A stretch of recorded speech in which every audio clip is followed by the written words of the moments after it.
సాయంత్రం భగవద్గీత ఉదయం ఉపనిషత్తున అలాగే ఈ వారం రోజులు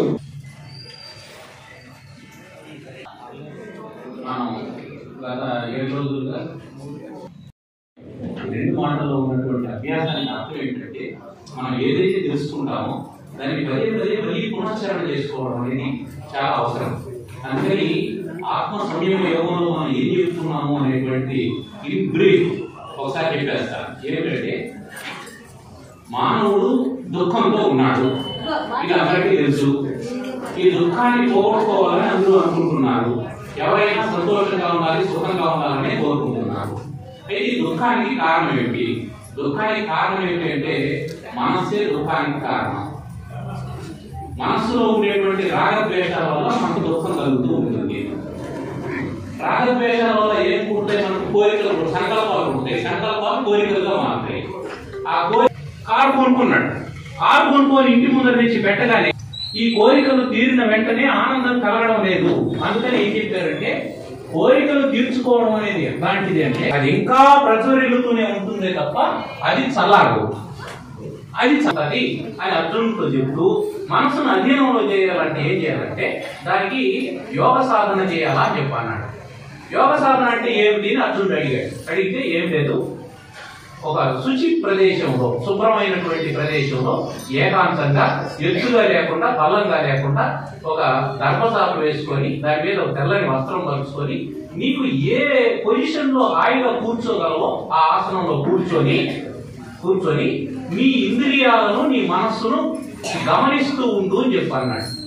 నీ ఇంద్రియాల వైపుకు మనసు వెళ్ళిందనుకో అప్పుడు నీకు దుఃఖం ఉంటుంది. ఇంద్రియాల నుంచి పైకి వెళ్ళిందనుకో నీ లోపల సాక్షి చైతన్యం అనేటువంటి ఒక చైతన్యం ఉంటుంది. అంటే నీ మనస్సును కూడా చూచేటువంటి ఒక చైతన్యం ఒకటి ఉంటుంది. ఆ చైతన్యం వైపుకు మనస్సును ప్రయాణింపజేసినామంటే అది వస్తువుల వైపు ప్రయాణించదు. వస్తువులు అనంతమైనటువంటివి. వస్తువుల్ని సంపాదించుకుంటే నీ కోరికలు అనంతంగా పెరుగుతూ ఉంటాయి తప్ప వస్తువుల వల్ల నీకు ఎప్పుడు తృప్తి రాదు. అందుకని వస్తు స్థితి నుంచి వాస్తవ స్థితికి నీ మనస్సును వెళ్ళగలిగితే, భగవంతుని వైపు నీ మనస్సును మరల్చగలిగితే అప్పుడు నీకు ఆనందం కలుగుతుంది, బాధపడదు. ఇలా అందరూ పాల్గొని ఒక ఓరియంటేషన్ కావాలని ఇస్తున్నందుకు ఎక్కడ దేవతలు ప్రతిష్ఠింపబడతారో, ఎక్కడ పాడి పంటలు సమృద్ధిగా ఉంటాయో ఆ ప్రాంతం అంత అభివృద్ధి చెందుతుందనేది నాది. ఈ రోజున కావలిలో వేస్తున్నటువంటి ఎంతో మంది దేవతలు ఉంటే దేవుడు వాటిని పూజించేటువంటి వేలాది లక్షలాది మంది భక్తులు కొదవలేనటువంటి కావలి కనకపట్నం దిశగా అభివృద్ధి చెందుతున్న తరుణంలో కావలిలో ఉన్నటువంటి గీతా మందిరంలో 7 రోజుల పాటు శ్రీకృష్ణ భగవాను యొక్క వేదోపదేశాన్ని మనందరికీ ఉపదేశించేందుకు చేసినటువంటి గురువర్యులకు శిరస్సు నుంచి నమస్కరిస్తూ హరే రామ హరే రామ హరే కృష్ణ కృష్ణ కృష్ణ హరే హరే అనేటువంటి మనం సనాతన ధర్మంలో మనకు చూస్తుంది.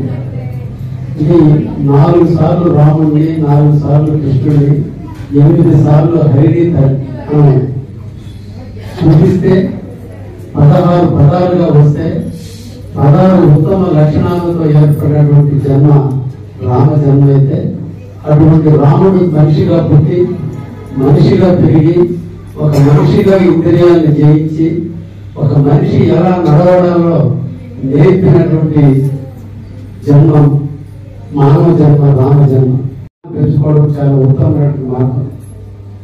ఈ సందర్భంగా నాకున్నటువంటి కొద్దిపాటి గురు సారచర్యంలో ఈ సృష్టిలో 84 లక్షల జీవరాశులు ఉన్నాయి. కొన్ని అండాల నుంచి ఉద్భవిస్తే, కొన్ని గర్భం నుంచి ఉద్భవిస్తే, కొన్ని భూమి నుంచి ఉద్భవిస్తే కొన్ని శరీరం నుంచే ఉద్భవిస్తాయి.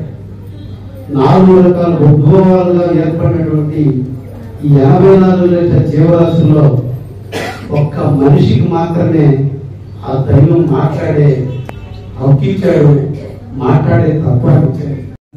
మనందరం కూడా కృషి చేద్దామని సర్వదా మిమ్మల్ని అందరినీ కోరుకుంటూ మంచి టైంలో గురు సన్నిధిలో మాట్లాడే అవకాశాన్ని కల్పించిన ఈ మూడు ప్రముఖులందరికీ ధన్యవాదాలు తెలియజేస్తూ కోరుతున్నాను.